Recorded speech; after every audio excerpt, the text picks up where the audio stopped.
Well, hello there, Wrestling with Egos fam. It's been a minute, but we're back. The two-man power trip is in effect this evening. That's Patrick. I'm the intellectual savior of the wrestling masses, Brian. The AEW assassin is with us in spirit. RJ, we're thinking of you tonight, my friend.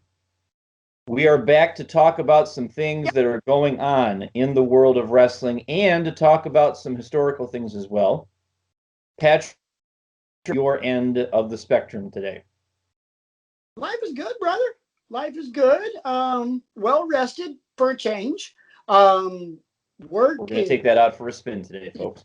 Very much so. Work is kicking my butt. Much love to much love to the wine suppliers that have been sending us crap left and right, and I've been pulling a whole lot of hours, guys. I have had so little time to do anything. I'm not even shaving the head right now. It's just kind of like, all right, dude, just get in the shower, get out, and go to bed. He's a rebel, folks.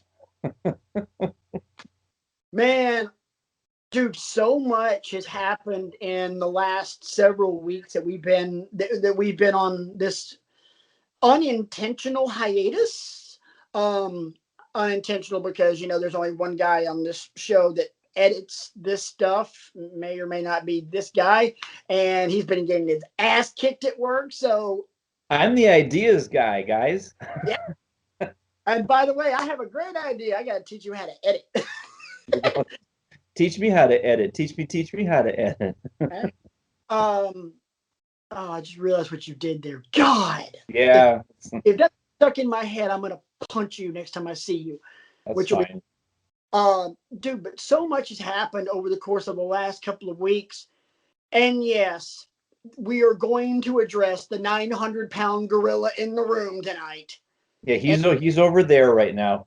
Few housekeeping things that I'd like to take care of first, because I'll take care. These are little incidental things. First of all, I feel like we would be doing a disservice if we didn't send out a melancholy happy trails to Jim Crockett Jr. Jim Crockett Jr., very influential promoter, instrumental in the rise of WCW in the 80s, early 90s too, or was he gone by then? He was already gone by then, and it wasn't even WCW then. It didn't become NWA. Ted Turner bought it in the early days. It was initially Georgia Championship Wrestling, and then it was initially Mid-Atlantic Championship Wrestling over in the Carolinas.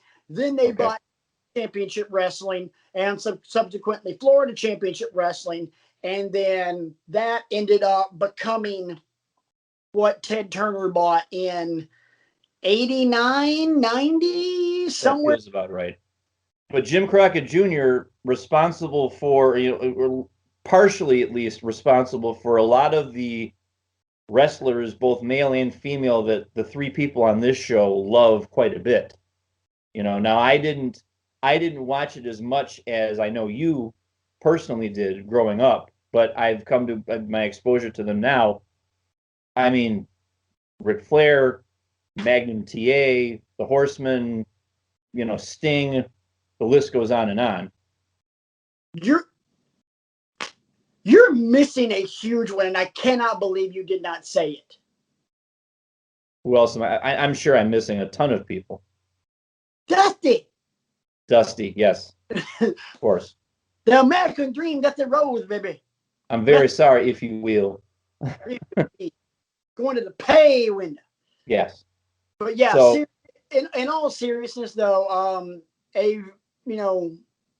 much respect and much love to Jim Crockett Jr., who he and his brother David both were instrumental in pushing wrestling out of the 70s into the 80s and into what became the greatest point in the history of professional wrestling, because that was around at that point there were only two really big games in town. Vince was taking over the entire country, and Mid-Atlantic, WCW, the last bastion of the National Wrestling Alliance, not the one that Billy Corgan owns, the OG. Right. Those were the only two games in town. And I'm going to give them a hell of a lot of credit for hanging in there as long as they did and creating a product that a lot of people flocked to because they rejected what they were doing in Connecticut. You know, this is my wrestling. This is what I like to watch. This is... In the 80s and early 90s, Vince McMahon was nothing but entertainment. Less sport, more entertainment. The NWA, the Crockett territory, that was mofo in pro wrestling. That was... Which is why it's so entertaining anytime you guys have me, queue up a Starrcade or a Clash of Champions or whatever. And I'm thoroughly entertained by it. I'm going to for the next homework assignment, bro. I got a fun one for you. And Bring it on. Dumpster fire like the King of the Road match. There is Thank God for that. There is something a little gruesome, but it ain't because it's just a crap match. Anyway, we got so much more to talk about. Is there any other house cleaning we need to do before we get on to the gorilla? Yes. Unofficial homework assignment for everybody out there in Wrestling with Egos land. If you are tuned into the network, which will be changing in a couple of weeks, but we'll get to that another time, and you have not yet watched the 24 about Big E, you got to clear some time on that calendar and grab you the remote control, pour yourself a nice tall frosty glass of whatever your persuasion is, and sit down in your easy chair and don't let yourself be interrupted for about 45 minutes, because this might be the best 24 they've ever done. I agree. And that's high praise coming from somebody like me who loves the Finn Balor one and a bunch of other ones. But this one, I learned some things I didn't know about the man, and I got to see a little bit more behind the curtain about a lot of issues that they don't normally talk about. Right. It was really cool. Also, not making light of that one at all. Another one, if you really wanted to, the new one that they just put out on that young lady over in North Carolina, Heaven Fitch. That was Haven't seen it yet. Going to. Really good. Really probably good. Going to carve some time out this weekend to queue it up. Wouldn't be a bad call. All right. Don't want to do it. Really don't want to talk about this. The gorilla's tapping me on the shoulder. We need to... Got to be done. Yeah. It's got to be done. Unfortunately and fortunately, RJ is not here. We'll get into... Well, unfortunately, you guys can obviously figure out why. I'll tell you why I'm saying fortunately here in just a minute. So, this past Sunday, there may or may not have been a pay-per-view from our good friends at All Elite Wrestling called Revolution. And it was a pay-per-view that we were all looking forward to because there was this little thing called an exploding ring barbed wire death match. That was the main event between Kenny Omega and Jon Moxley for the AEW World Title. I did prep work for this match. Oh, you did? Yes. Just a little sidebar. I told you guys last time we were together that I had never seen a match like this. The closest I gotten was the stuff that Mick Foley and Terry Funk did back in the day and all that kind of stuff. So I pulled up the old YouTubes. Which one? Which one? And I'm like, okay, there's 90-minute matches here and there's 47-minute matches, and I don't know that I want to invest that kind of time. So I'm like, okay, here's an 18-minute match. I think I can handle this one. It's from FMW. And now I'll give you some context here. It's Unita versus Hayabusa. Okay? Oh, no! The ref is dressed in some kind of a samurai protective getup. And I thought and I know that as these kind of matches go, I could have watched a lot worse. Oh, yeah. What I was tuned into was the strategy. What I was tuned into was the timing. And what I really got tuned into was how much both gentlemen took care of the referee. Oh, yeah. Because there was some stuff going down in this match, boys and girls, that it's not Brian's typical cup of tea, shall we say. So, kind of knew what I was getting into. Now we spin that forward into what actually happened. I'll let you take it from here. All right. The match itself, banger. I loved the match. Everything about it. Hard hitting, intense, visceral. It was unsettling. But it was unsettling. But it wasn't sterilized, which is what RJ and I were terrified of. Fears were done away with. They did it justice for an American pay-per-view. Yeah. And then the end happened. Okay, Kenny Omega wins. Spoiler alert. Good Brothers and Kenny and Don Callis getting the hell out of Dodge because in an exploding ring barbed wire death match, it's not over once the bell rings. No, clock's still ticking because you got to get the hell out of Dodge because that shit gonna blow up. Well, they got the hell out of Dodge. Left Moxley in the middle of the ring, not moving. Here comes Eddie Kingston. Eddie Kingston, of all people. You know, which I thought, wow, this is pretty cool. He's trying to pull Moxley, not happening, realizes, oh, crap, I've got 3 seconds. Throws himself over Moxley like Captain America falling on the grenade. And then sparklers and poof. Not kaboom. Poof.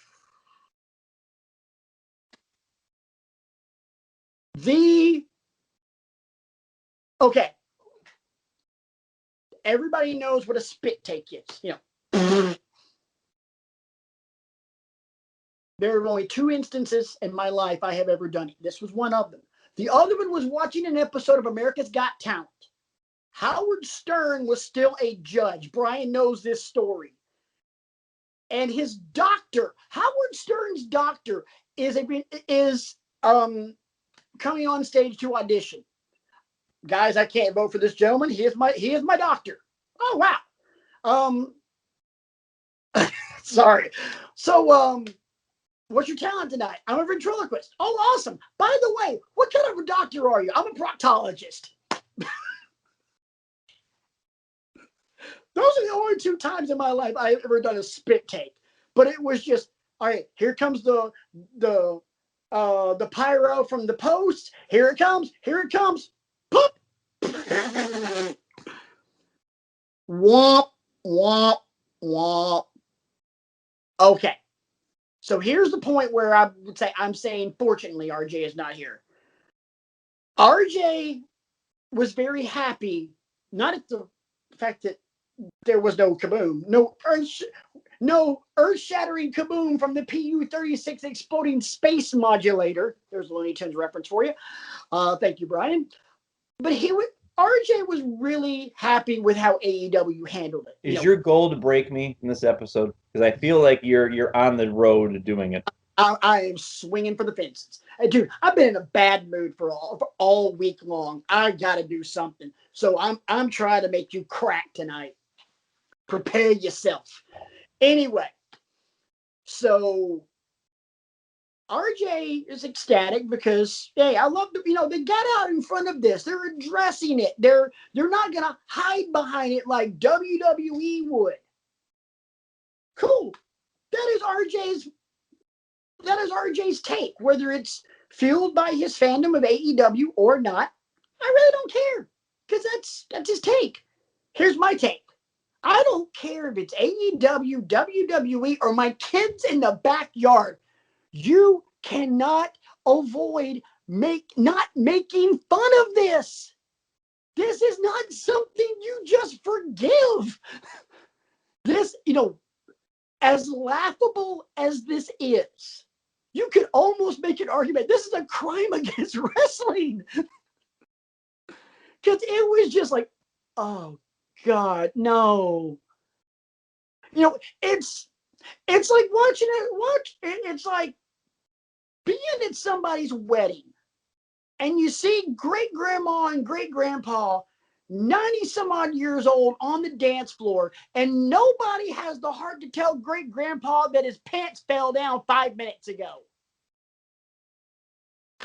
He's dancing around all bare-assed, and nobody, like, I'm not going to go tell him. I'm not going to either.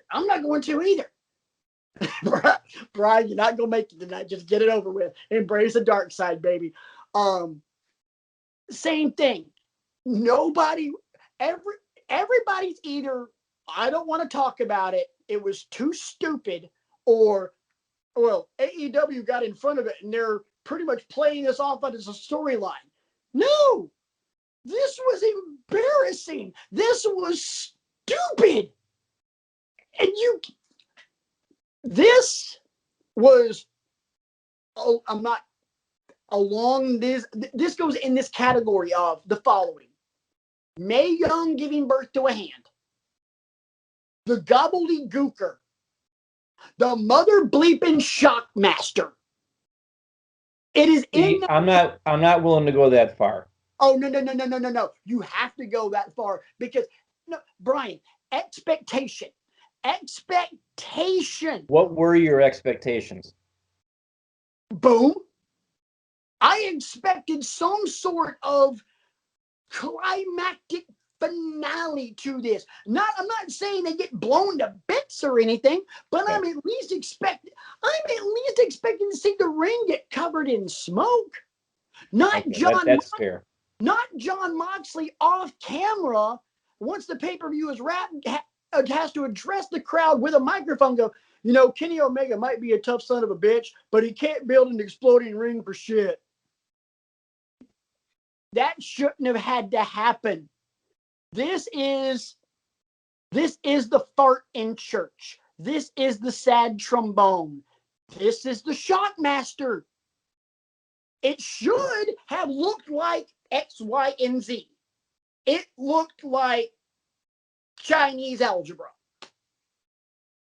Here's what I think probably went down. And you can call me you can call me whatever you want to call me after this take. I think Tony Khan got cold feet. I think what happened was they have their meetings, they have their run-throughs, they do whatever they're going to do. And I think he ultimately wasn't comfortable with what was rumored to have been supposed to be in the offing after the clock hit zero.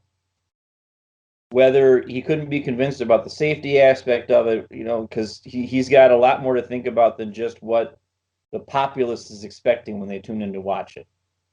And I'm not and folks, I'm not excusing it, because when I watched it, I was let down as well.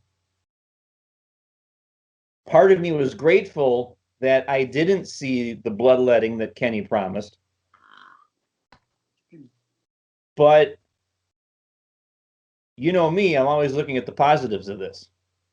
I did not see Eddie Kingston's involvement at all. That was the last thing I expected. And what resulted from this was some of the most, I'm reminded of what kind of a promo Eddie Kingston is, because the promo he delivered on Wednesday was, you want me to feel something? Yeah.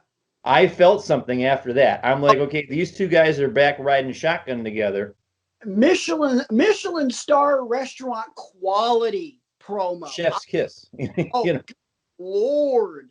I mean, the promo that Kingston cut proves he's one of the 5 best mic men in the entire business. Yes. I mean, and again, I've said before about Eddie, I don't know that much about his backstory. I should really go and seek out some of his other stuff. Mm-hmm. Here's like the 3 or 4 promos he's delivered on AEW in the past year and a half have been great money. This is the last thing I want to say about it, and I can go on and on and on about talking about this, and I really don't want to. Right. Quite frankly, this. I don't this is going to be talked about for a million different reasons. And the only time personally I want to talk about this is when we're talking about a blooper reel. I don't think this belongs in any further discussions on this show or anything else, unless you're going to do a countdown of the most almost unintentionally hilarious moments in wrestling history. And again, Mae Young giving birth to a hand, gobbledygooker. Do you want to call it that, or do you want to call it a broken promise? If this is me trying to look at the bright side, I'm calling it, the wet fart in church, the we messed up. Because if it's a broken promise and Tony Khan got cold feet, and we find out that's really what happened, AEW's credibility just gets crapped on for the simple fact that, all of the diehards, because I love RJ. RJ, if you're watching this, I love you, my brother. But RJ is a stereotype of the AEW fan. He speaks the way a lot of AEW fans do. Nothing wrong with it. I'm just making a point here. Everybody that is like-minded, like our boy RJ, looks at Tony Khan the same way. And if Tony Khan pussed out on this one, Tony Khan's credibility is about the same of O.J. Simpson. And I mean that. I'm not trying to make some offhanded parallel. Because if Tony Khan, who is, people said promoter of the year, booker of the year, he's, the forbidden door. This guy is single-handedly, along with Cody and Kenny and the Bucks, changing wrestling. If he chickened out on this one,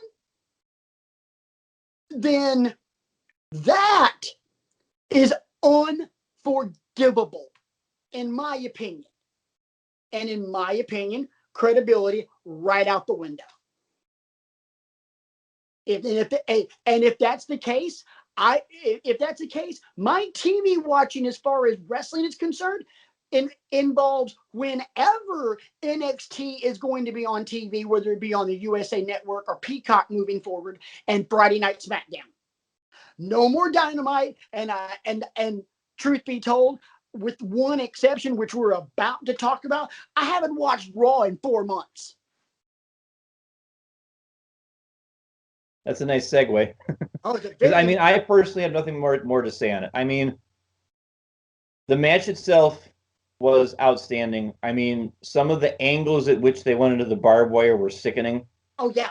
When Omega took the face first explosion, about 2/3 of the way through the match, that made me horrified. I cringed. The lengths they went to, it was and creative. I'll be honest with you, I didn't like. I figured somebody, in the getting out ahead of it situation, Moxley and Kingston did the best job of getting out ahead of it on Wednesday. Oh yeah. Omega's and Callis's promo was horrible. What did you say? Impact paid for the bomb. Yeah. That's great. And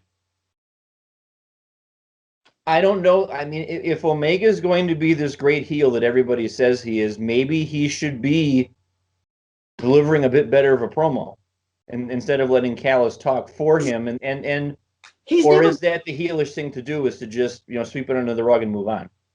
Kenny Omega's never been a promo guy because he's never had to be a promo guy because he was in Japan. Understood.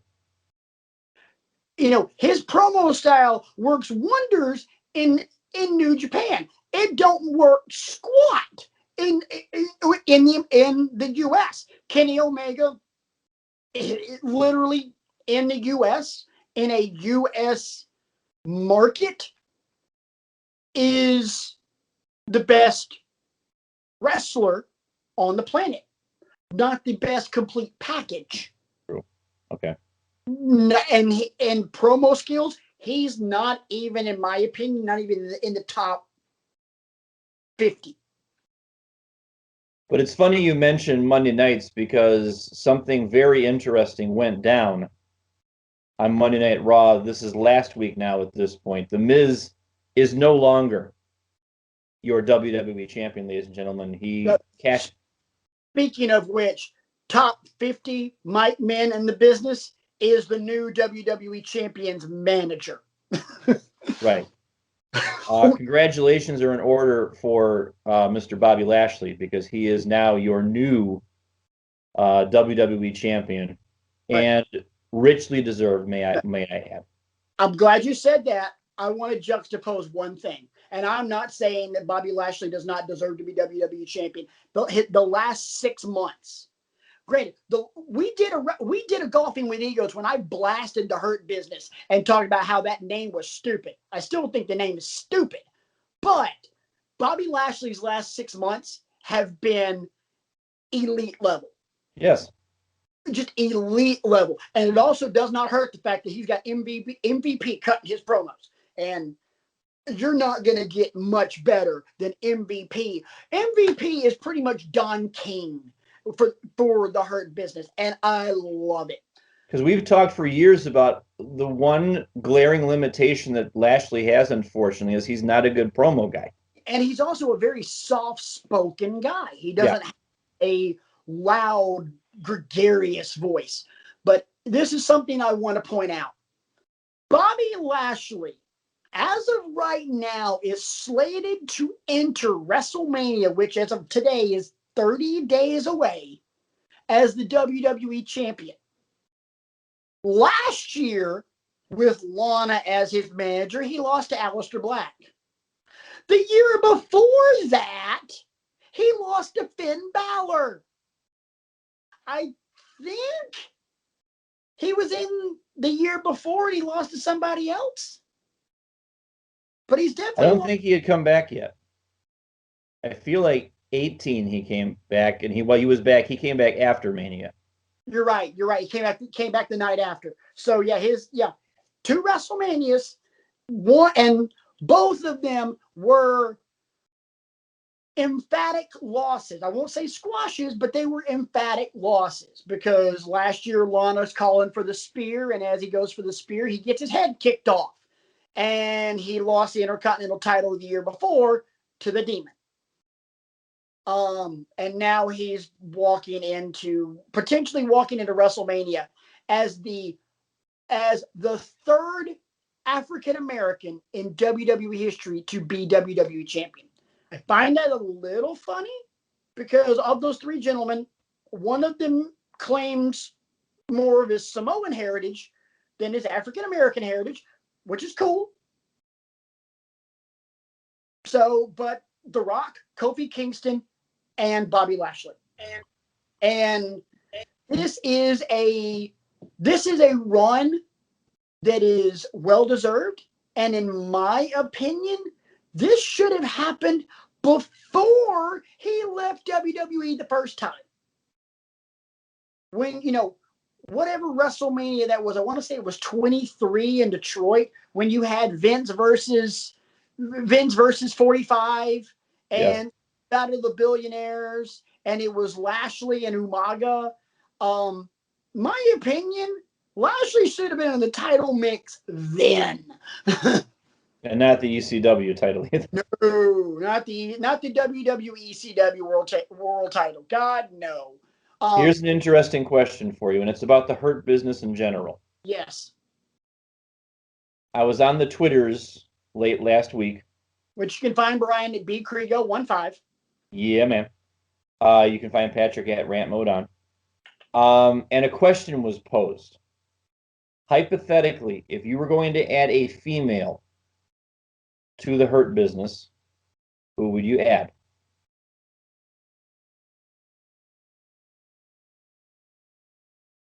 I'm not saying it. I don't even know if it's supposed to happen, will happen. I can't say, but hypothetically, if I was going to do that, I'd have to go back in time 15 years and get Jazz. Okay.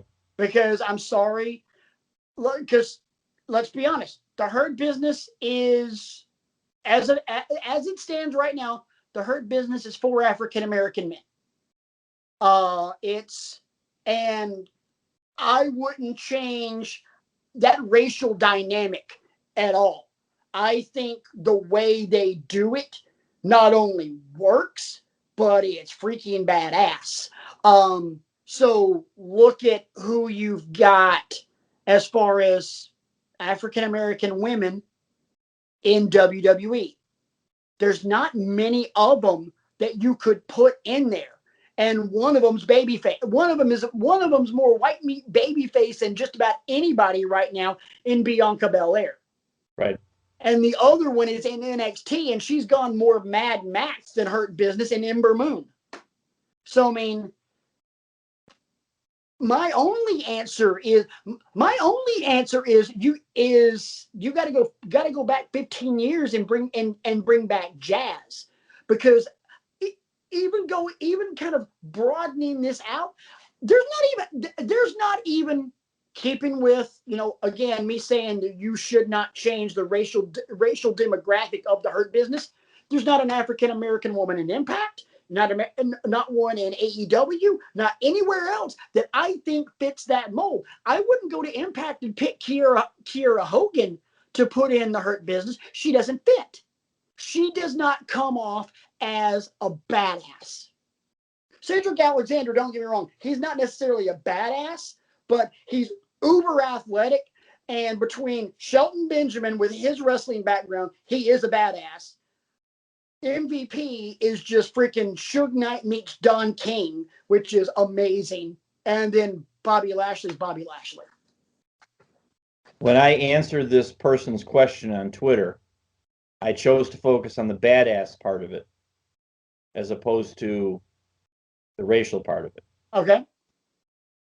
And I put a GIF up. I said, anything is better than what they're having her do right now. Shayna. And she can go the Bobby Lashley route. Shayna's not all that good on the mic either, I don't think. No. Shayna cuts some okay promos in NXT, but the longer she talks, it just is. So again, she doesn't have to talk either. MVP can talk for her too. Right. I chose to focus on the badass nature of it, and you don't have to trot her out all that often either. I'm looking at it both ways. I think for the Hurt Business, what they have in the way they're built works. And to change that changes the entire, not just. I bet you can guess what name showed up the most often on this post. Probably Bianca or Nope. Sasha. Nope. Who? You're forgetting somebody. Okay, who? Naomi. It would involve a heel turn, and it would involve a complete change in presentation. No more glow-in-the-dark shoes and knee pads and stuff like that. I mean, it would have to be a complete 180. Yeah. And that could work, because, Naomi is... And Naomi, unfortunately, love her to death, but she's been the definition of rudderless for about 2 years now. Ever since WrestleMania in Orlando. Yeah, it's unfortunate that surprise. Here's another wrestler they don't know what to do with. Anyway, let's get back. Let's get back to the new WWE Champion, Bobby Lashley. Beats The Miz. Loved the way they did it, because it was, chicken shit heel 101. Loved it. It just The Miz just avoiding it. I thought it was great. The chase was amazing. And then we get to this past Monday night, and Bobby Lashley's entrance as WWE Champion. Holy shit. That entrance might be one of my favorite things in WWE right now. That entrance is in the top 10 of best entrances of the last 10 years. It was him basically soaking it all up. Oh, yeah. It's about time. But it's not just that. It's the lightning, and it's that video package and the lighting and everything else and the new graphics. It was just like they gave Bobby Lashley a cinematic worthy entrance. They gave Bobby Lashley's entrance a reason to use those damn 8K cameras they've been using. Damn. But yeah. It's along the lines of those entrances that have that cinematic flair to it, that very dramatic flair. Undertaker, Nakamura, Balor as the Demon, those kind of entrances where it's a spectacle. Some of Bobby Roode's that they did in NXT. Yeah, Bobby Roode's in NXT, but let's just forget Bobby Roode's WWE main roster career altogether. Right. Moving right along. But that is, to me, that tells me Bobby Lashley ain't losing his title at Fastlane or WrestleMania. And I'm here for it. I'm here for it. I love it. I can't believe I'm actually saying this about Bobby Lashley, but again, the last 6 months and the way they've been presenting him.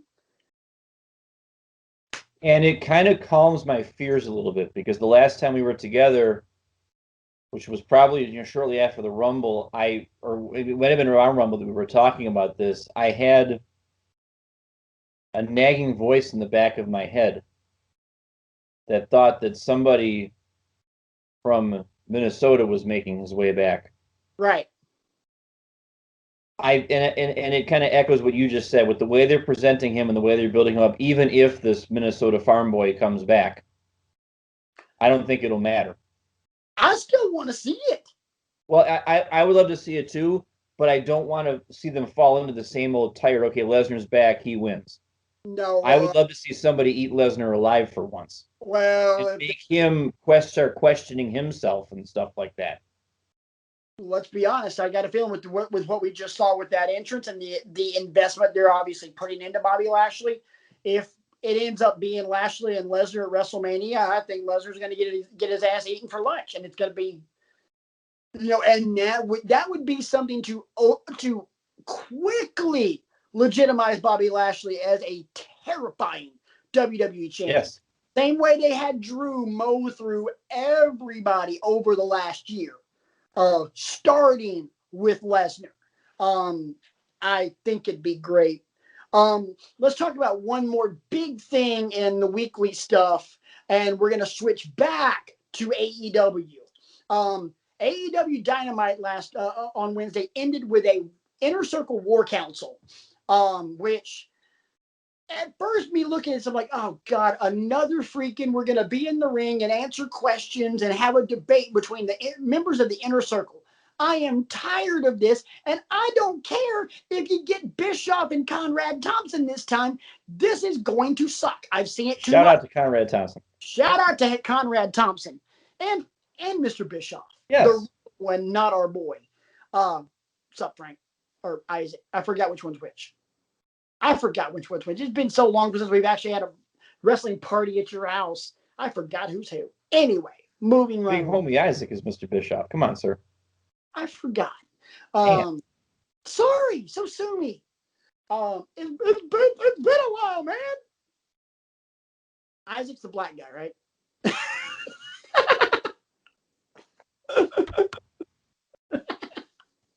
or is that Frank? Which one's which? Not happening. It's been so long. I know what you want, and it's not happening. It's been so long since I've seen him. It's not happening. Oh, really? Challenge accepted. Pain's coming the rest of this show there, Bubba. So anyway, he's like, oh God. So anyway, we get this War Council. Long story short, they start to tease the Inner Circle turning on Jericho. They flipped and turned on MJ and realized that MJF was a snake in the grass. Then MJF announces, oh, by the way, I've been building my own group in secret. Lights go out, lights come back on, and it's MJF, Wardlow, obviously, FTR, and Shawn Spears. And look, I know, I know I'm a little bit dumb when it comes to math. I don't math good. My southernisms ain't necessarily, I can count the potato. That's about it.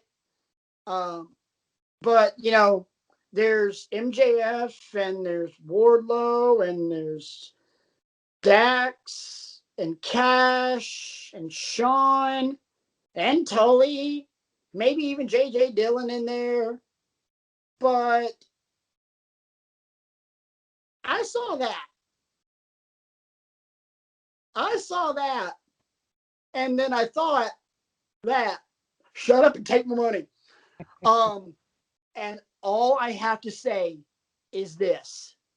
3 words for you. Blood and guts. Give it to me now. Because it was so well done. We were supposed to have an inner circle versus the elite, and then global pandemic bastard happened. Give this to me. Give it all to me now. Who's your daddy and what does he do? And honestly, I don't know who it favors. Right now? Right now, yes, it's MJF's people because they're younger. And you're also going to need to establish them. Yeah. If you pull the trigger inside the next 45 days, that group's got to absolutely smash the inner circle. True. But it was a different Shawn Spears too. Yeah. And I'm not talking about the fact that his hair. I'm talking about just the way he was carrying himself. Yeah. Because that was not the Shawn Spears that had a little white jockey briefs with Tully Blanchard's picture on it. Nope. This is a totally different Shawn Spears. This is a motivated, hungry. I'm tired of people pushing me around and overlooking me. And then we all know what FTR can do. We all know what Wardlow can do. And we all know what a master manipulator MJF is. So, you know how... All right, really going off the rails here. But you know how, Brian, we both like really cheesy music. So let's talk boy bands for a second. You know how in boy bands there's always those stereotypes. You got to have the really cute all-American guy. You got to have the bad boy. You got to have this, and this, and this, and this. The soulful one. Right. I look at groups when there's a whole lot of horseman motif about them, and I try and figure out who's who. Who's Nate? Well, in this particular case, it's clearly MJF. He's the flagship. Who's the enforcer? Not necessarily who's AA. Who's the enforcer? And that enforcer is clearly Wardlow. Yes. Who's your tag team? Now, granted, AA was both tag team and enforcer, but you don't necessarily have to have it that way. But that's obviously FTR.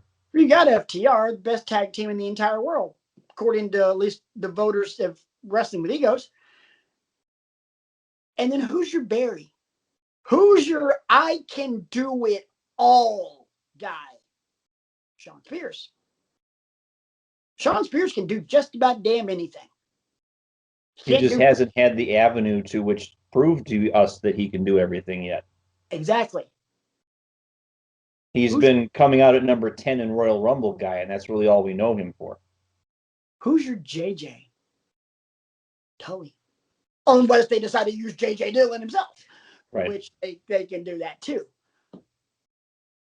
This checks every bleeping box. This checks more boxes than Evolution did. This checks more boxes than TNA's Fortune did. This checks more boxes than some incarnations of the Four Horsemen themselves did. Because everybody, I can say everybody, because you're not counting on JJ and Tully to go wrestle. Everybody's in their prime. Everybody hasn't hit their prime yet. JJ didn't have to wrestle. JJ talked. No, that's what I mean. Yeah. Tully in his prime did not need James J. Dillon to cut his promos for him when Jim Crockett Jr. was holding the mic for it and Bob Donnell was holding the mic for it. No, Tully could cut a promo by his damn self. Tully could easily be the JJ of this group. But as we saw from a couple of weeks ago on Dynamite, James J. Dillon ain't got no damn problem showing up on AEW either. He does not. So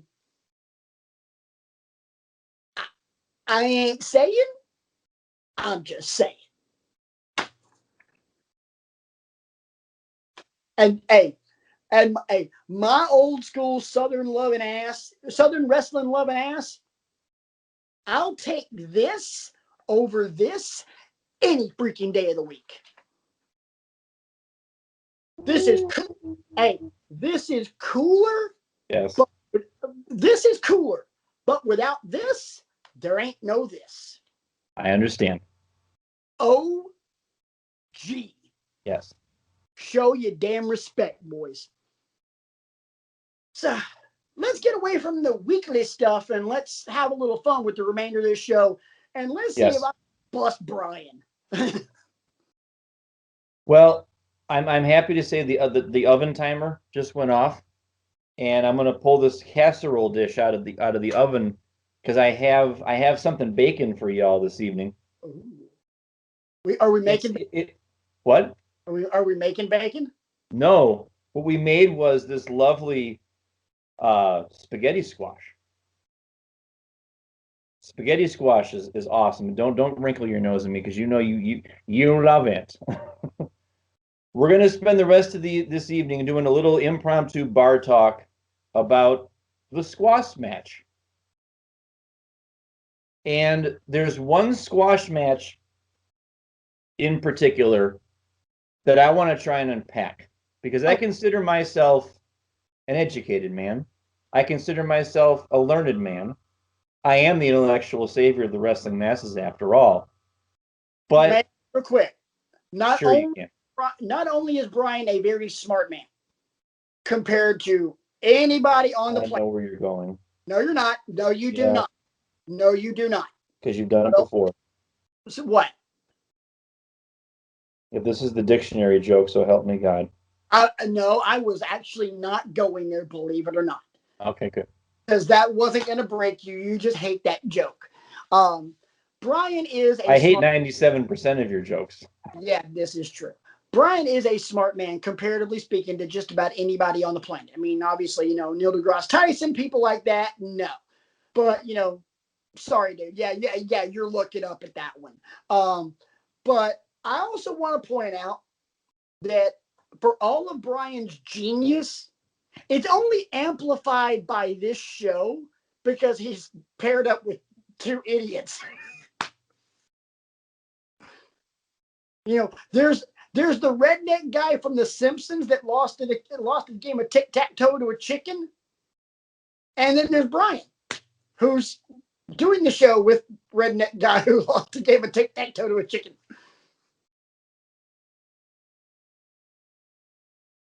My goodness.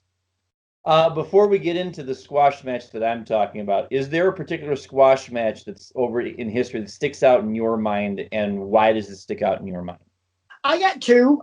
When we were doing pre-show, I only said I had one, but I thought of another one, and I'll get that one out. To get the newest one in my head out of the way first. WrestleMania 12, when the Ultimate Warrior came back and beat the crap out of Triple H in 35 seconds. Where he hit the pedigree on World War and he just stood right up as if the pedigree doesn't do anything to anybody. Right, ha ha ha ha ha. Your flimsy attempted offense has no effect on me, sir. Ha ha. I'm going to clothesline you, and then I'm going to beat my chest, and then press you, and then go back to the back and demand more money from Vince McMahon and do steroids. In no particular order.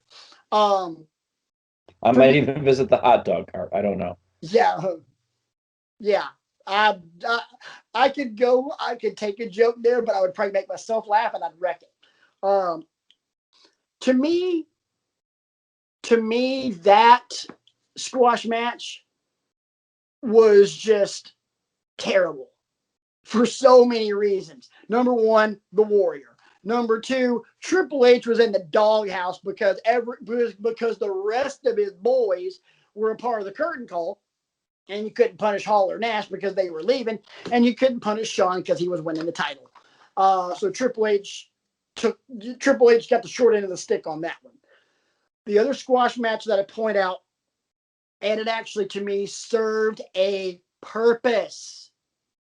What was it? WrestleMania 33, 34 in New Orleans?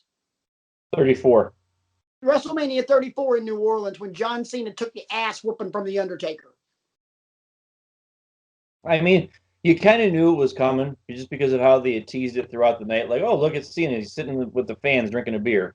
We were watching that at your house, and nobody expected Cena to get his ass kicked in 3 minutes. We expected that match to go at least 7, 8, 9 because it's John Cena and The Undertaker. Like, we're talking the upper echelon of upper echelon names in wrestling history. And John Cena did the JOB in 170 seconds. I mean, and one of the parts of the Last Ride documentary centers around Undertaker thinking he could have gone longer. Because, and what are your thoughts on that? Do you think that match should have been a little bit longer, like 10 minutes? Yeah, you know me and the fact that I am one of the biggest Undertaker marks ever. If Mark Calloway's telling me I can go 10, go. You do you, boss. You do you. Can go 10. Would you like it to go to 11? I know his initial thought after the previous WrestleMania, after he lost to Roman, was this is it. And then he got roped back into another one, and then another one, and then Saudi Arabia. Anyway, moving right along. Goldberg still sucks. But if he came to New Orleans thinking, yeah, I can go 10. I can go 10 with one of the most consistent wrestlers in history. Yes. Then, yeah, I can, you go out and you give us 10 minutes. Don't get me wrong, though. John Cena getting his ass kicked inside of 3.5 minutes. That was beautiful because all that did was revalidate The Undertaker. True. Taker really didn't need validation, but if you're going to have that ride off into the sunset moment the year before, and then you're going to kind of run that back to say, okay, maybe not, then yeah, I don't care who's across the ring from The Undertaker at that point. That dude's got to get his ass beat. Right. And did. So I agree with you on all of that. I mean, that it was shocking, and then they had the misdirections with Elias and all that, and that kind of stuff. That was pretty funny too. But the one I want to talk about, and the one that just confuses me to no end, because I have not heard the definitive reasons why this went down the way it did. And I think you're going to know what match it is as soon as I tell you the event and the year. I will take you back to the year 2016, SummerSlam. Randy Orton and Brock Lesnar. This is the match where I was phenomenally disappointed by it because it lasted maybe 5 minutes before Lesnar's got Orton down on the mat and he's laying the elbows in to his forehead, busts him open hard way. And then Shane comes down to try and stop him, and Lesnar beats up Shane. To this day, I have not heard anybody outside of Paul Heyman on one of his guest appearances on, there's that Inside the Ropes podcast that they do over in the UK. Right. Which is really good. Yes. I don't know who was interviewing him, but Paul Heyman was talking about This is what happens when you take liberties with Brock Lesnar. Ask Dean Ambrose what happens when you take liberties with Brock Lesnar. Ask The Undertaker what happens when you take the build-up, the run-up to this match was Randy being opportunistic. You know, Right. Randy hit an RKO, like a drive-by RKO one night on Raw, like 2 weeks before the match or something like that. Cat and mouse. I mean, I don't, and was, you know, I'm still waiting for the explanation as to why we did not get your, you know, these two people. Why did we get a squash? Because not every match Lesnar wrestles is a squash match. No. Well, I need to make that distinction right now. He doesn't have squashes with just everybody. When he wrestled Finn, it wasn't a squash. When he When he wrestled Daniel Bryan, it wasn't a squash. AJ Styles, not a squash. Why with Randy?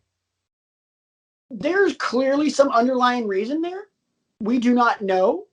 I can't even begin to try and unpack that one because there's something there. You know, there's something in the ether with that match and the backstage build up to it that we don't know about. So I mean, is it another, you know, Ambrose situation where Heyman and Lesnar thought Ambrose wasn't taking things seriously? You know, I mean, we've done that story to death. We won't do it again. But when I came up with this idea, it was January, like after the Rumble, I came up with this idea, and I queued that match up, and I looked at the promo package, and there's nothing in this promo package to suggest that Lesnar should be anything but looking forward to working with the guy.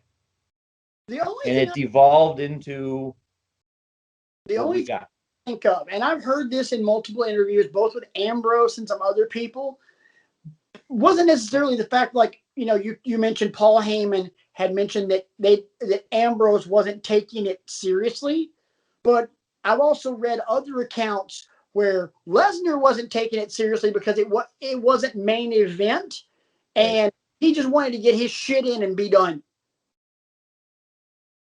Because, so that's what you think happened with Orton then, is just Orton's not taking it seriously.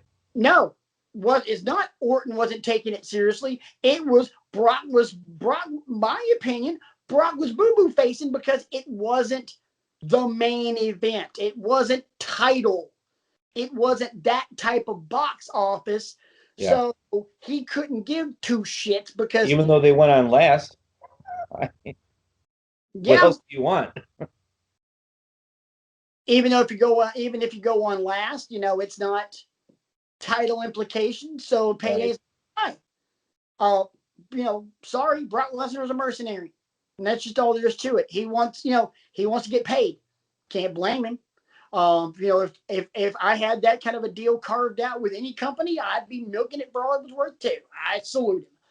But much like with the Ambrose situation, it wasn't top of the food chain. So I just want to get my shit in and go home. I'd like to think there's a middle ground you could apply there, though. You're going to try and put your middle ground with Brock Lesnar. No, but you said if I had that kind of a contract, and I guess this is just how I'm wired. If I had that kind of a contract, I would still want to take pride in my work to deliver a match that the fans are going to be talking about. And then I can look, you know, cue it up again and say, hey, that was a good match. You know, me and Randy Orton, we threw down. All right. That's you. Let's be honest. That's also me. But I'm also putting my, I'm trying to be Brock Lesnar at this point. Yeah. Has Brock Lesnar ever really cared or vocally cared about the quality of his matches? No. Has Brock Lesnar disagree with you. Way back at the beginning when he was wrestling Kurt Angle, you could tell he gave a damn. Right. But at the same time, we're talking about much older, you know, we're talking at least 10 years, you know, more than 10 years removed from that. Brock Lesnar's become extremely jaded toward the wrestling business and went on to UFC fame and, you know, and big ass box office. Why would Brock Lesnar give a damn about any business other than Brock Lesnar? He doesn't need to. Brock Lesnar, in my opinion, is as big of a brand in wrestling as The Rock. Maybe not as big, but he's on that level. He's a bigger brand than The Undertaker, Cena, Stone Cold. The list goes on and on. So, my opinion, it was, I'm not making the money that I want to be making off of this. So, to quote the great philosopher Marshawn Lynch, I'm just here so I don't get fined. Take care of y'all bread, take care of y'all chicken, take care of y'all mental. Take care of y'all mentals.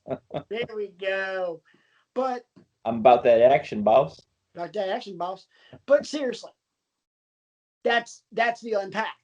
Because I have read on multiple stories about that match with Ambrose, that match with Ambrose was supposed to be a freaking demolition derby.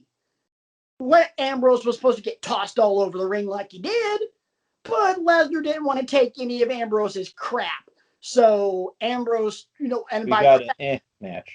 And by crap, I mean his offense. So Dean just was like, screw it. Just do what you want to do and let's just get this shit over with. And that's pretty much what it was. I mean, Dean, John Moxley, whatever you want to call him, took it. Yeah. I mean, he pulled an Al Snow, pin me, pay me. Yeah. Job squad. So there's my unpacking of this of the squash match that you wanted to bring up. A little bit of brown sugar on that squash make it taste good. I'm not a squash fan at all. At all. So I mean, and that's honestly why we don't see a lot of those kinds of matches. They served a purpose back in the 80s when it was, Iron Mike Sharp would come out and, get pinned in 10 seconds by Greg the Hammer Valentine. You don't see him that much anymore. Barry Horowitz. Yes. Anyway. Vampiro. So, we were going to do some homework on Tanahashi and Okada. But remember how I said I've been really busy at work? Yeah, I ain't watched anything. So, I have a proposal for you, good sir. How about we take a deeper dive, since you mentioned the good name of Jim Crockett Jr. How about we take a deep dive for some homework regarding one of his most successful pay-per-views? I would like to do that. Starrcade. Number 2. The Skywalkers. 86? I think that is 86. But okay. It is the second Starrcade. Main event. The Midnight Express versus the Road Warriors on a scaffold. Okay. All right. You know what happens at the end of this, don't you? Does this involve James E. Cornette? Yeah. Stop. Yes, it does. Okay. Yeah. It's that one. Yeah. Okay. All right. Hey. So, because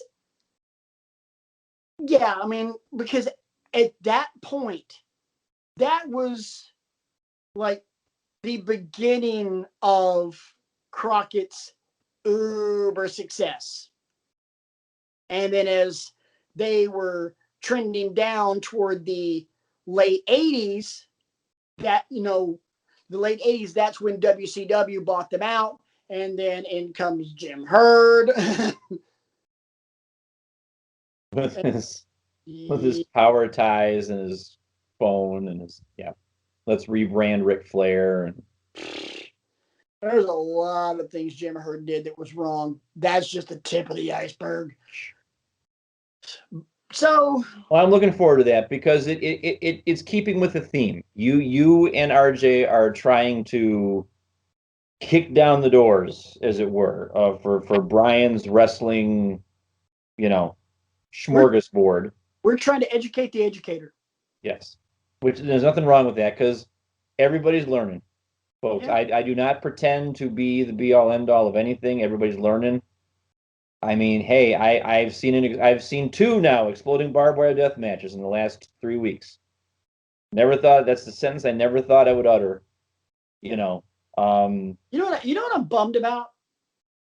I'm bummed that when you went and looked for it, you didn't go with Onita and Funk. That was the one I kept seeing over and over again, but it was longer. It was like 39 minutes or something like that. It's longer, and I really wish you would have gone with that one. Maybe someday I will. Maybe in the next couple of weeks I'll carve out some time and. No, you won't. You won't go there. Trust me, you won't make it through the match. You calling me out? Yes. All right. You won't make it through it. It's bad. All in. Bad. Wait, pause on that one. Pause on that one. Let me find it for you. We'll talk next week. Let me find you one. No, I don't need you. I don't need you to find it. Oh, no. I want to find the right one.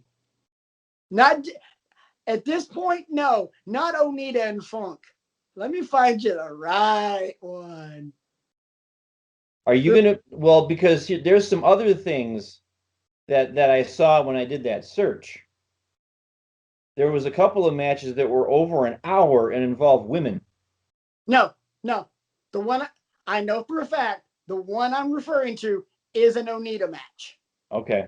It is an Onita match. It is not women. And you're circling your scalp, which just, of course, sends all kinds of warm and fuzzy feelings through my body. As it should not.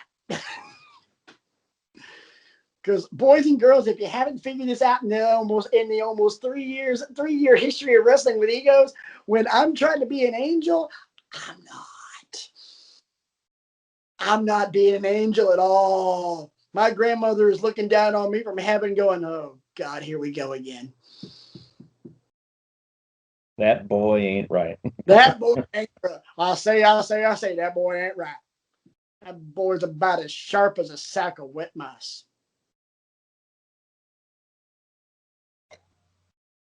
I went there. Brian, any final thoughts before we end this hour charade? This hour-long charade of mental debauchery. Oh my goodness!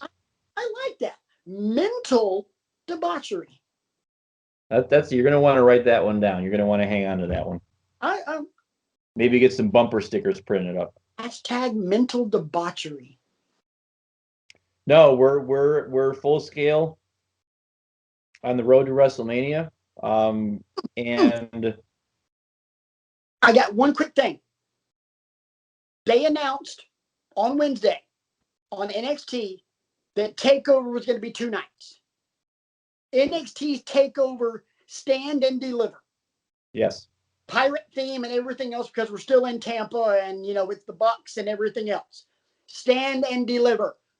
NXT has had a history of theme music that is hard rock or metal. If the theme song to this pay-per-view is not Metallica's cover of Whiskey in a Jar, I quit. That's a pretty big ask. Well, no, because when Keith Lee and Cross fought for the title, the theme song was Moth into Flame. Yeah. So, no, Metallica has clearly not had a problem doing work with Triple H. This is true.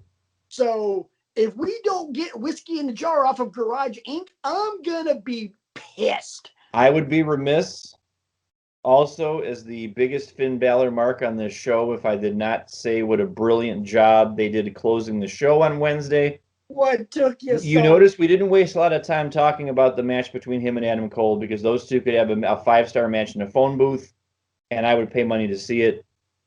But they're showing, they're showing Balor like heavy breathing. He's got the championship, and then the camera slowly pans to his left, and it's like, what took you so long? And now you've got Karrion Kross. Woo, boy. Don't ask me for a pick right now, please. Yes, and the cool thing is they didn't show it on, I don't think they showed it on camera, but you saw Kross say tick-tock to Balor, and then Balor put the finger gun up to his forehead. I saw that online. The TikTok was, he mouthed, like they didn't audio, but he said TikTok when they were fading to black. Okay. And I it's too early for me to make a pick. I have a bad feeling. I thought this was a just badass touch. Yes. Like, that's nice. Can I be honest?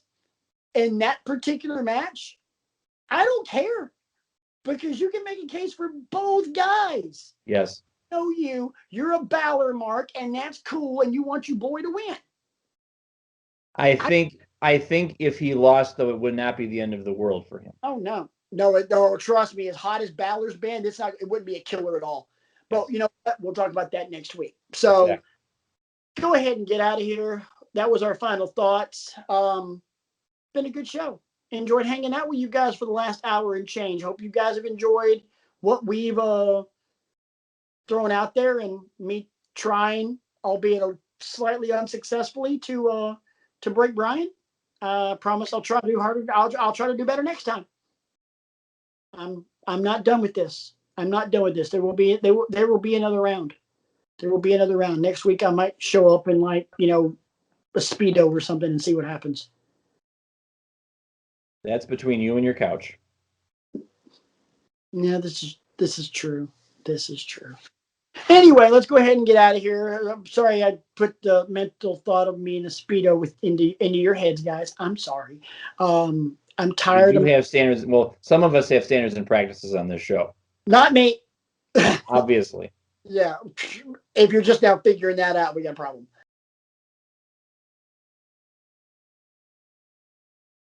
But we do have a few more fun topics to discuss. We got a little fill in the blank action that Brian's going to be firing off to me.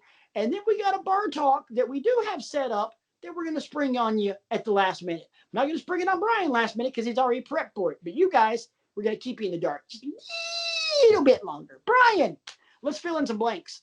We're going to fill in some blankety blanks right now. I got 4 sentences here. And I think you're going to be very intrigued by these. First of all, Karrion Kross will be on Raw or SmackDown for good in blank months. I'm going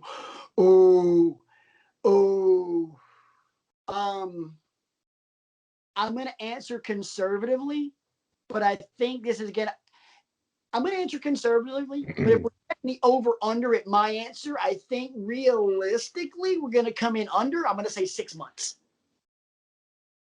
I'm going to go 3 because I think he gets put on one of those shows after WrestleMania. I wouldn't be surprised, but I'm still answering conservatively because I think there's so much more they can flesh out in NXT. True. But dude, I was not necessarily a huge fan of him when he first got into NXT, but now that he's come back and he's cutting promos and he's kind of turning like badass monster face and cutting a lot of really good promos, I've really become a fan of him. By the way, he's also a really damn good follow on Twitter. You have mentioned that before. Yeah, but the match this past Wednesday against Escobar, who, by the way, freaking Santos Escobar. Oh my God, I love this guy. Great in the ring, amazing heel work. I love what he's doing. Oozing charisma. Oh my God, the guy looks like freaking money. I mean, that's a guy you could put out there going, yeah, that's the face of our company. Pretty damn good looking dude, ain't it? You can do the same. By the way, for some reason lately, WWE has had a thing about bringing in Mexican talent that are really, really good looking dudes.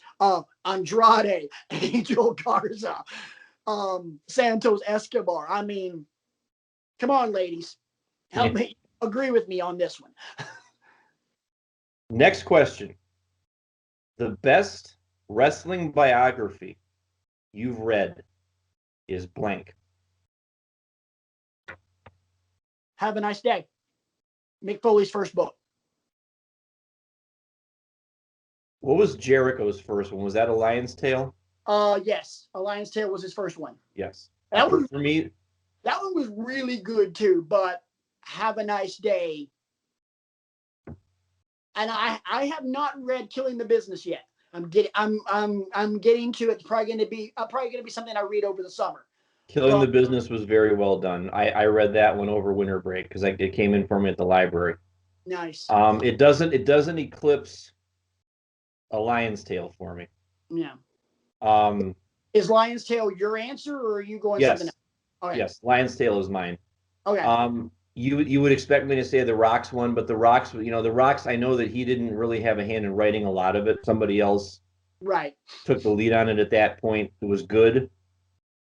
All of Foley's books are must reads, I think. But for me, Jericho's, I feel like I learned a lot about, wrestling in Germany, for example, and wrestling in Mexico, and all that kind of stuff. The things that, again, to that point, I had never been exposed to before. Right. Like you said, all of Foley's books are great. Have a Nice Day, Foley is good. Countdown to Lockdown. All three of them are phenomenal. Countdown to Lockdown's really interesting because it deals a lot with Foley in TNA. That one I actually haven't read yet. I should look for that one.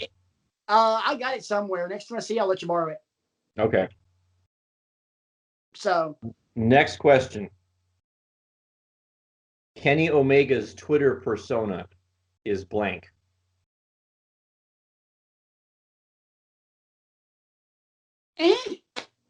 Man.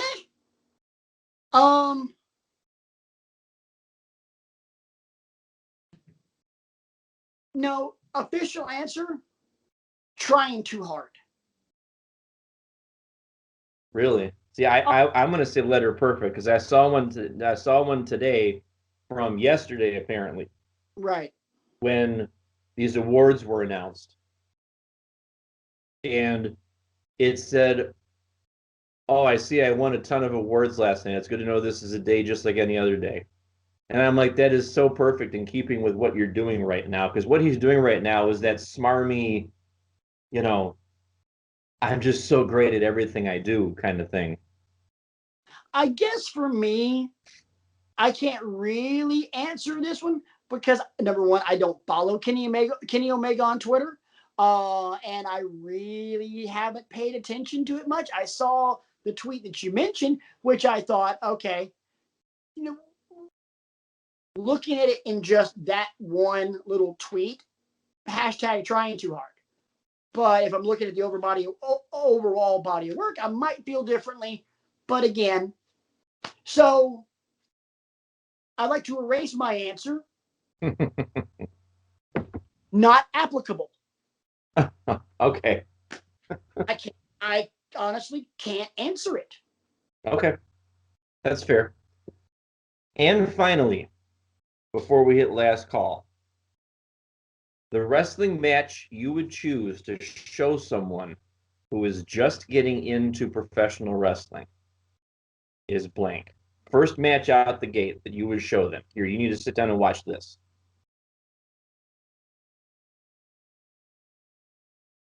I got to think. Give me a second.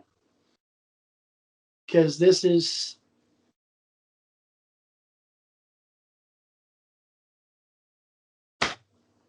I was trying to come up with an answer that's not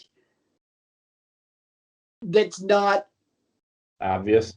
obvious, especially for me, because I think my obvious. What do you think my obvious answer would be?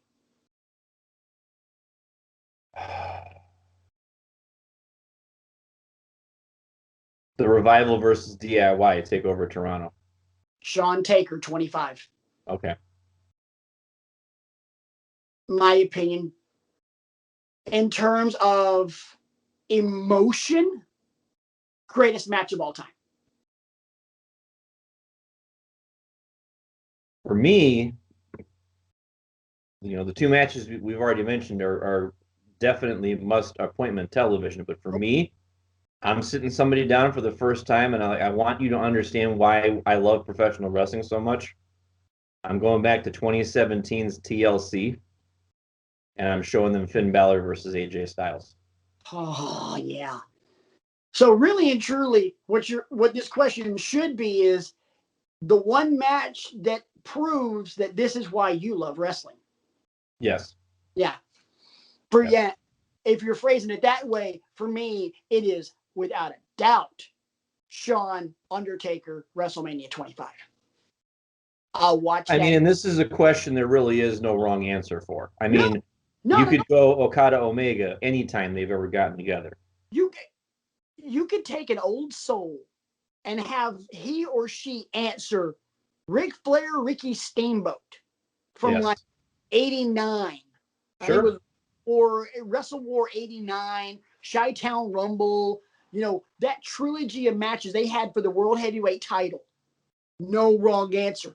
Bayley Sasha from Brooklyn. Again,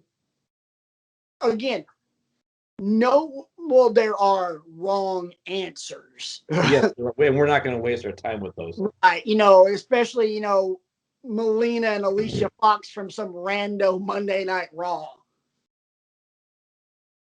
Tough enough reference. Yeah. Yeah. Speaking of Melina, she was actually the folks at Adam Blampier is on Parts Fun Known now, and they do the Quizlemanias. Melina was the guest on the most recent one. She's pretty smart. She's pretty whip smart about a lot of things having to do with, because they were joking 2 categories into that game. Whoever was co-hosting with Blampier said, "Melina, are you free in 2 weeks? Because you're gonna have to defend your trophy." Because she was already like running away with the game after 2 rounds or something like that. Oh, she's very smart. Very smart. I was surprised, actually. Yeah, I saw that as well and was like, dang. I was pleasantly surprised. It was pretty cool. And the one 2 weeks ago, I forget what his real name is, but Aiden English was on. Yeah. Matt, I can't remember. They kept talking about bourbon and stuff like that because apparently he's way into like distilleries and stuff like that. He is a ridiculously smart guy. And do you know who his mother and father-in-law are? I feel like he mentioned it on the show. I'm sure he did because they're important to wrestling. Remind me. Eddie and Vicky. No kidding. He married Eddie and Vicky's daughter, Shaw. He's married to I do remember reading that somewhere. He didn't mention it on the show now that you mention it, but okay. Excuse me. Yeah.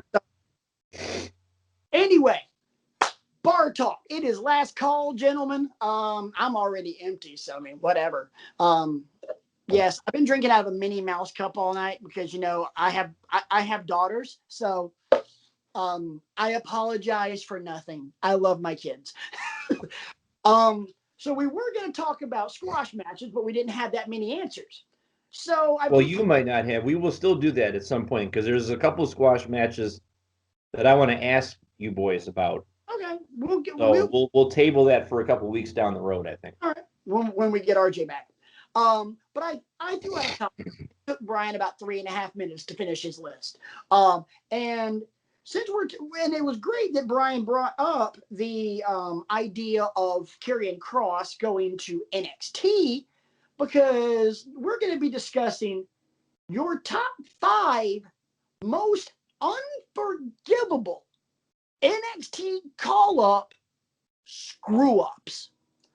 Getting called up from the NXT roster and getting complete and Vincent Kennedy McMahon completely jacking this up. By the way, the real reason that I thought about this was the promo that we saw on Monday Night Raw announcing that Rhea Ripley was coming to Raw, which should be unscrew-upable. And yet you're over here like, oh God, please don't screw this up like you did Keith freaking Lee. I mean, that's number 1 with the bullet. No, it's not. Well, no, I mean, but it's one of the more obvious ones because it's recent and you know. Keith isn't even on my list. May I go first with one? Yes, you may. American Alpha. I cannot believe, with as many bonkers matches as those two guys had in NXT. And I get that injuries happen and I get, stuff like that. Huh? But I don't understand. You have a ready-made tag team staring you in the face. Huh? And now you've got Jason Jordan as a backstage agent. And you've got Chad Gable going through, insert bad gimmick here. Now right. Apparently he's a heel with Otis. Apparently they're heels now. And it's just because I go back and I watch some of those matches they were having in 2016 and 2017, or 2015 and 16, because I think they were called up by that point. Yeah. Because the Kurt Angle, Jason Jordan angle, I feel like was 17. Right. It just blows my mind. And all of these blow my mind. There isn't a name on my list or a name on your list, I don't think, that just doesn't blow my mind.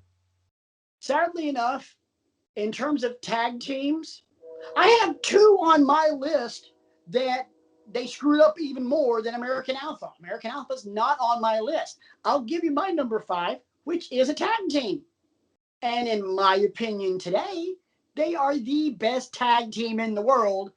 We now know them as FTR, but in WWE and NXT, they were the Revival. Hashtag top guys. Team on the planet, on your roster, and you kept jobbing them out to everybody. Yeah. You kept jobbing them out to shoot.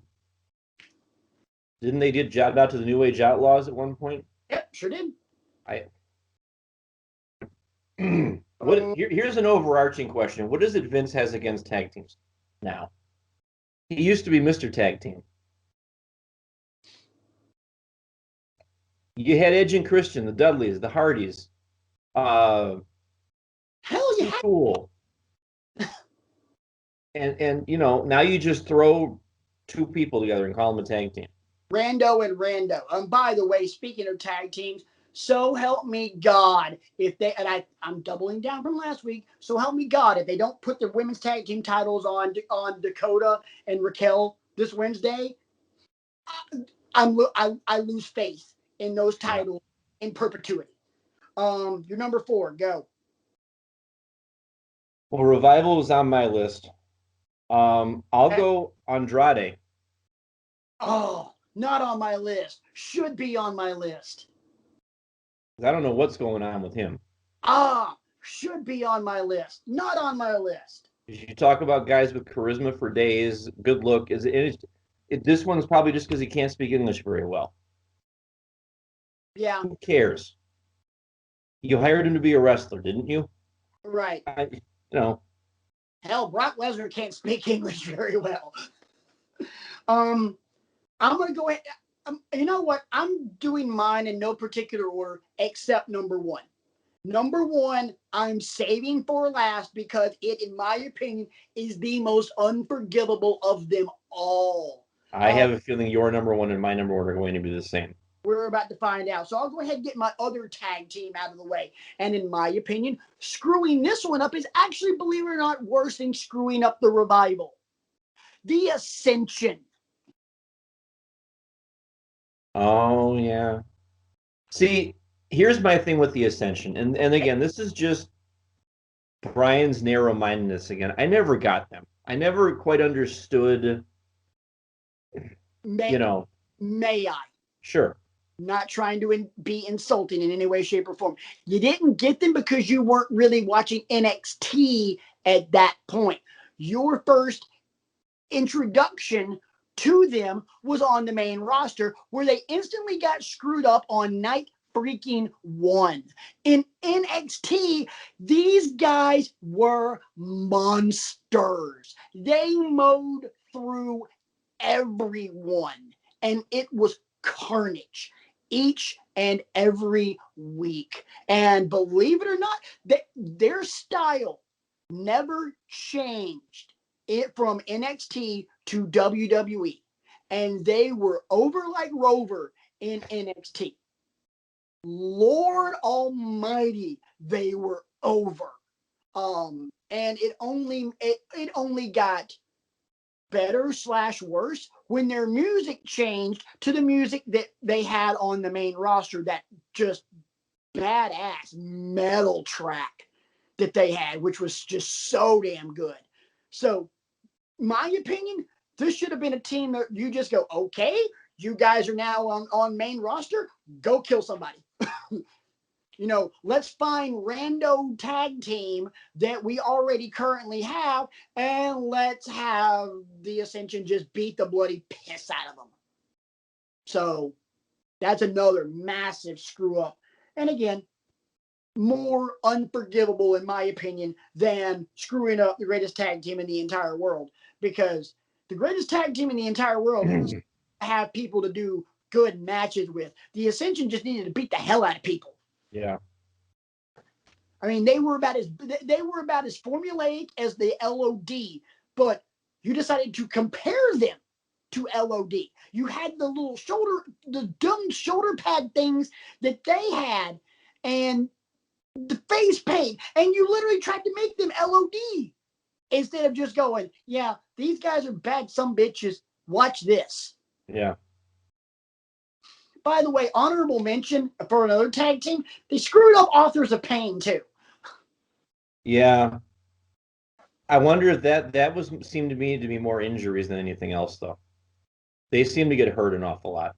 It wasn't necessarily that. You know what it was? Just like Andrade, no speak English, which is actually not true, because both of them live in England. Yeah. One's of Egyptian descent, the other one's of Albanian descent, but guess what? They both freaking live in London. Yeah. Side note on AOP, Ellering was with them for a while.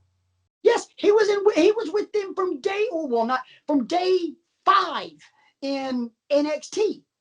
Why did he go? Was it just contract ran out, or? I don't really know. But, because that would have been cool. I mean, I think he could have helped with that if he had still been around. You think he was doing all the talking for them. There's a reason they were called the Authors of Pain, the Legion of Doom. And I'm not going to lie, the night he came out with them, I forget if it was on a takeover for the first time or something like that. I remember sitting up straight in my chair going, that's Paul Ellering. Yeah. And, oh no, if they're taking marching orders from him. Yeah, I was like, oh, crap. All right, your next one. I'm going to say it before you do, I have a feeling. Aleister Black is another one that just... on my list. Okay. I feel like he could have been the one to take the mantle from The Undertaker if it was done correctly. Yep. Presentation, boys and girls. Do not get me wrong. Aleister Black was not just sizzle. He was also plenty of steak. Yes. But he had everything.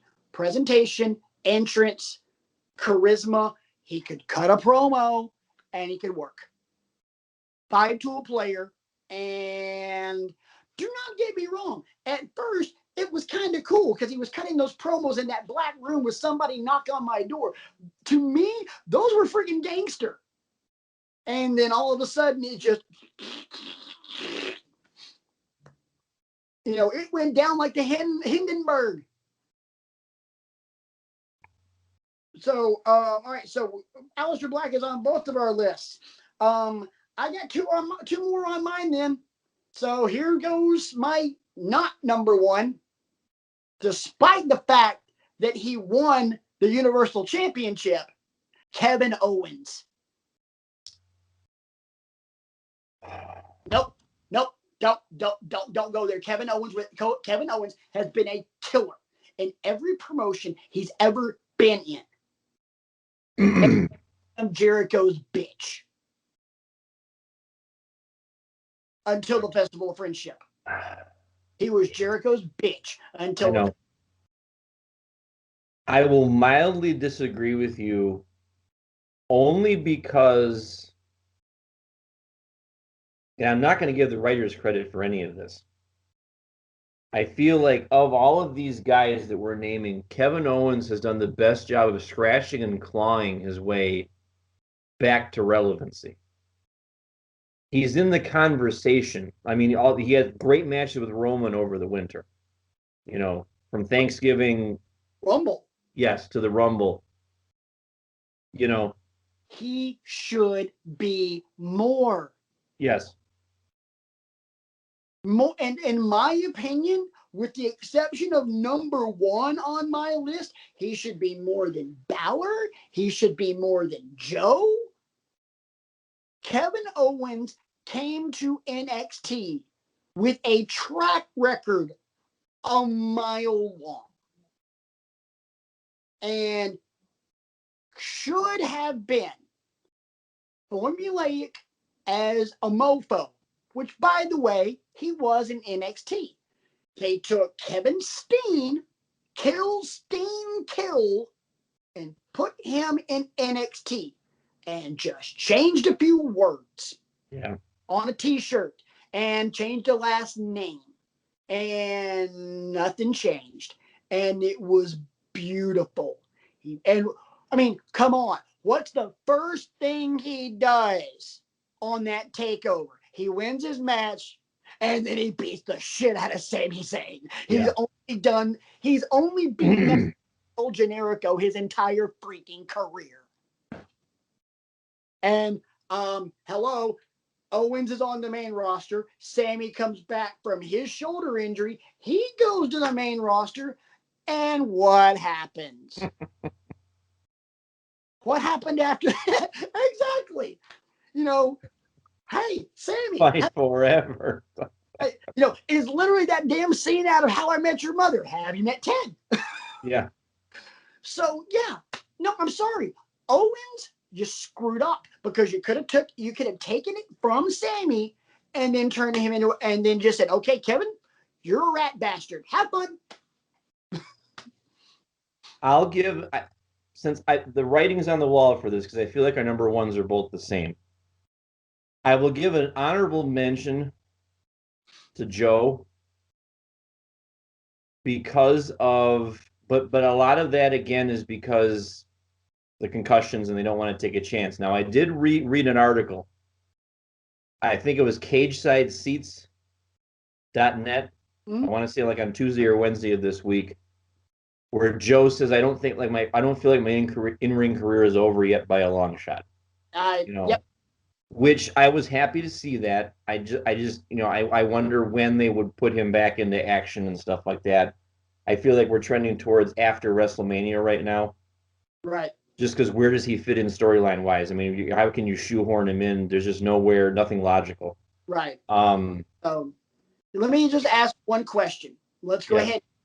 First off, before we get to what I think is a mutual number one, I have one more honorable mention I'd like to throw out there. Paige. Oh, geez, yes. Screwed her up. Don't get me wrong, Sasha Banks had a lot to do with that too. Yeah. But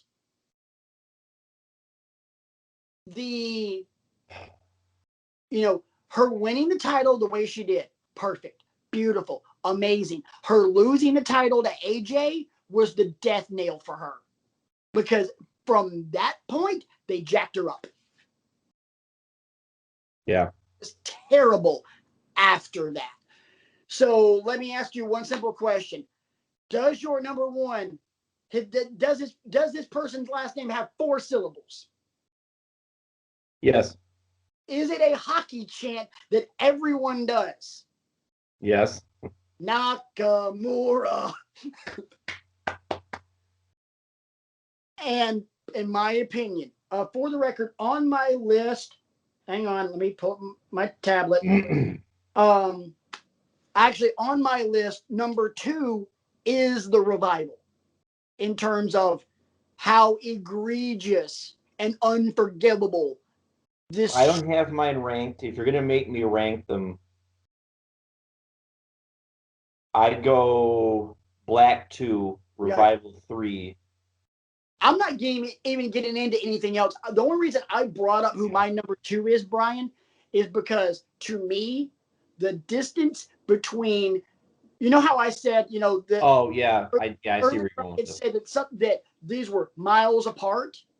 The distance from number 1 to number 2 is literally from Kyoto, Japan to Cleveland, Ohio. Not just a few miles. We're talking a 15-hour plane ride.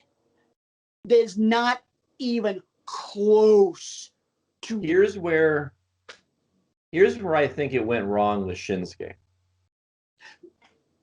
I have him beat Styles at WrestleMania, number 1. And then I have the two of them just have a summer for the ages after that. Can I just say one thing to emphasize the point that you're making? Yes. Turn the wrong guy heel. Yeah. I'm going to wait. Continue. Because, well, and maybe I'm just fanning the flames here, because all it was that rivalry, all it was low blows. You distilled Shinsuke down to this is all he does, is he takes the cheap way out. And that's not the kind of wrestler he is. And it's just this tone-deaf response to anybody who had success outside of Stamford, Connecticut. I've seen enough matches of his now in New Japan, boys and girls, to realize there's a reason they call him the artist, because he is an artist in the ring. He's a different kind of cat. And if you are seeking out New Japan for the first time, you could do a lot worse than typing Shinsuke Nakamura into the search bar and starting there. And then literally type his name in and pick random match. Literally just whoever you want. Shinsuke Nakamura versus the guy in row 5. It's going to be fine. It's going to be great. Trust me. And the electricity, like another fill in the blank answer for the wrestling match that I would show somebody just getting into wrestling. Let's show Sami Zayn versus Shinsuke Nakamura from TakeOver Dallas. Was that Dallas? Yeah. Yeah. Nothing on the line. That's why I like Balor and Styles so much too. There was nothing on the line. It's just, let's have a match and let's go.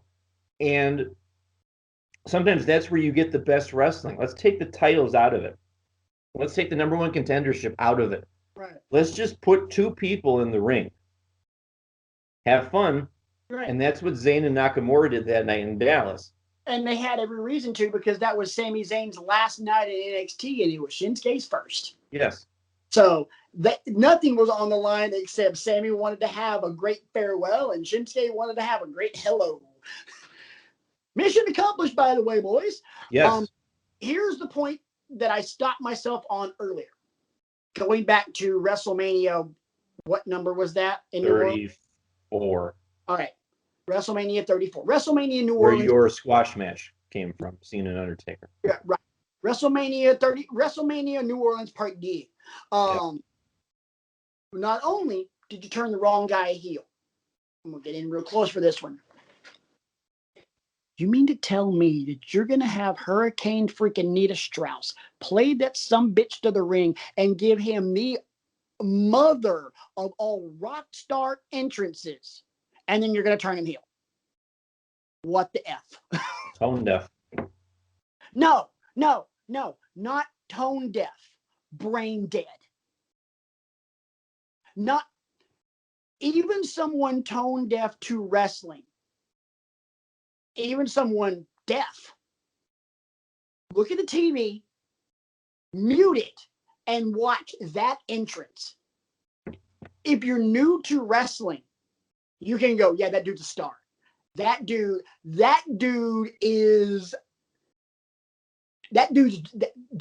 a G. I knew it that night 3 or 4 years ago when you and I were at the Agora and he came out.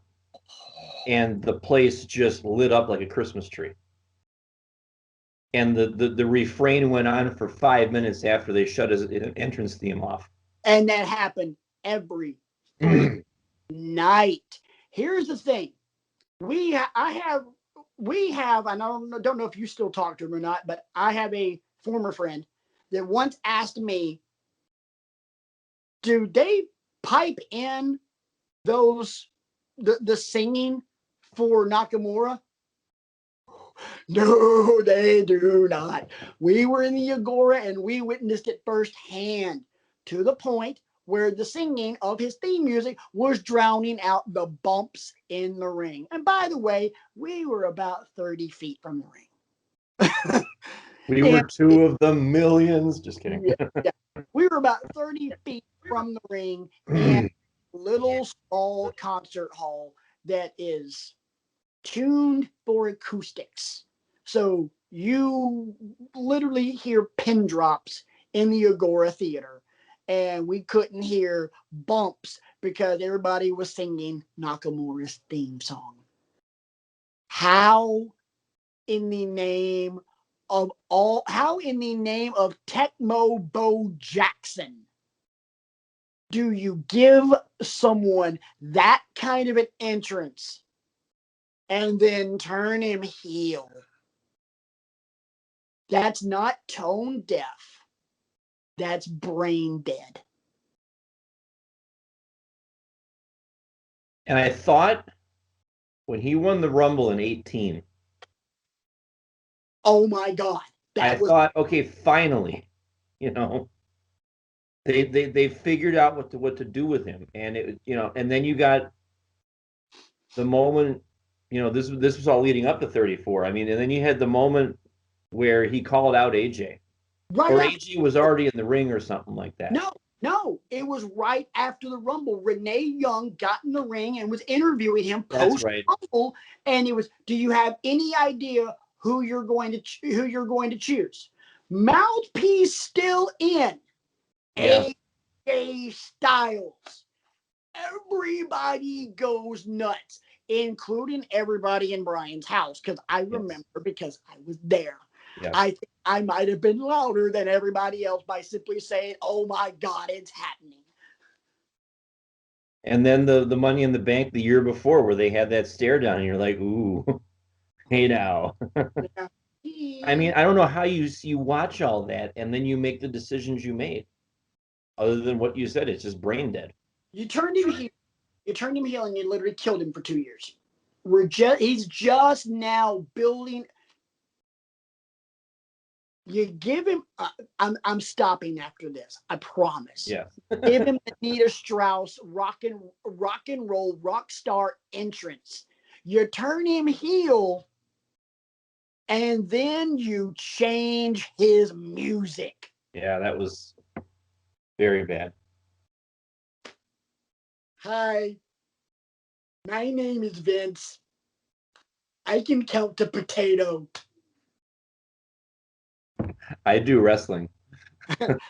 Not good. Oh, I can has cookie. No, you cannot have cheeseburger. Look, Vincent Kennedy McMahon is guilty of a lot of. He's guilty of a lot of things, but in terms of crimes against wrestling, he's guilty of a lot. And this might be went down this list right here of all the things he's. Oh God. But this might be one of the dumbest things he's ever done. And this is the guy that came up with the idea for Mae Young giving birth to a hand. And it rings back to what RJ said a couple of weeks ago. This contract of his runs out whenever it runs out. He's not signing again. And he'll wait the 90 days or whatever it is, and he'll go back across the Pacific Ocean, and he'll tear the house down well into his 50s and 60s in New Japan, because that's what people do over there. Let's go ahead and be honest. He'll go back to Japan, and he'll walk back into Osaka Joe Hall, and oh, by the way, he's God. Yes. Yeah. I mean, just like I got on your case earlier tonight about you not getting it, Vince doesn't get modern wrestling. I hope to God at some point within the next 5 years he finally decides to hang it up and Triple H takes over. Because honestly and truly, I think if Triple H takes over, I think the wrestling landscape changes drastically. Because I think Triple H has an appreciation for it. You look at all the people he's brought in: Asuka, Shinsuke, Io, Kairi Sane. You think? Yeah. You think he has an idea? I'm going out on a limb here, and I'm saying for the third time tonight, ladies and gentlemen, I'm going out on this limb. And ladies and gentlemen, this might be the one time that the branch doesn't crack.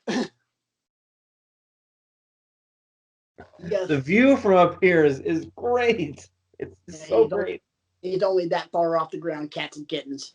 Well, this is also true. Yeah. Let's go ahead and wrap this thing up before you get me pissed off again. Because trust me, agoraphobia is real. Yes. That high off the ground. All right, boys and girls, that's going to do it for this week's episode of Wrestling with Egos. Hopefully next week, RJ will be back with us. We appreciate all the best to all of them. Yes, much love to all of them. Much love to all of our families that, put up with us and our crazy obsession. Appreciate you guys always watching Wrestling with Egos, you 40 subscribers. We love the hell out of each and every one of you. By the way, quick shout out to friend of show PJ. Glad you're back, buddy. Glad you're back. He's been sidelined for a little while, so glad you're back, man. Let's see what happens this week on wrestling. It'll be fun, and you know what? Next weekend we will talk about it. Until then, I'm Patrick, for Brian, for RJ, for everybody else. This has been Wrestling with Egos, and as always, this is why we love wrestling. See ya.